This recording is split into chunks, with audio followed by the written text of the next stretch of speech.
Quelques réponses rapides à ce qu'on vient d'entendre. D'abord, je voudrais dire que la FSU tout entière est très fière de vous avoir eu à sa tribune, à la tribune de son congrès. Et effectivement, tu l'as dit, Julien, ce n'est pas anodin, cette séquence. Elle est importante dans notre congrès. On va étudier dans quelques instants notre thème 3 sur la rupture écologique nécessaire. Tout ce que vous avez rappelé en termes d'urgence est absolument indispensable pour nous. Et je voudrais vous dire également, à titre personnel, que militer à vos côtés a été un immense plaisir parce qu'effectivement, il y a de la camaraderie, parce qu'effectivement, il y a un plaisir d'être ensemble, de partager et d'apprendre les uns des autres. Dans l'Alliance écologique et sociale, nous avons appris les uns des autres en termes de culture commune. Effectivement, ça a été rappelé par Jean-François. Nous avons une responsabilité à résister.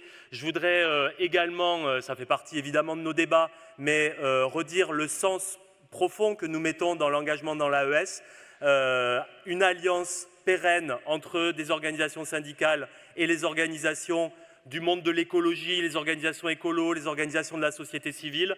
Ça nous semble faire du sens aujourd'hui parce qu'il y a beaucoup à construire ensemble et nous l'avons démontré, je pense. Ça ne veut pas dire que cette alliance est enfermante. Bien sûr, tu l'as rappelé, Cécile, il y a aussi une autre plateforme, le pacte du pouvoir de vivre, mais on ne se réjouit pas de cette situation. Au contraire, elle nous est imposée, mais nous pensons dans la période future qu'il faudra, et nous l'avons fait d'ailleurs déjà, travailler avec le pacte du pouvoir de vivre, travailler très au-delà évidemment de l'AES. L'AES n'a rien d'enfermant, mais c'est l'AES ce qui nous permet aussi d'être en prise avec ce monde de l'écologie, ces camarades également qui luttent à leur niveau dans différentes associations et qui construisent du commun avec nous. Je pense à la 69, je pense à toutes les luttes pour l'enseignement agricole où on a pu compter sur la mobilisation des associations écolos, de la Confédération paysanne qui fait partie également de l'Alliance écologique et sociale. Et donc pour nous, ça a évidemment énormément de sens de continuer et de confirmer cet engagement dans l'AES pour évidemment lutter au service de nos combats communs.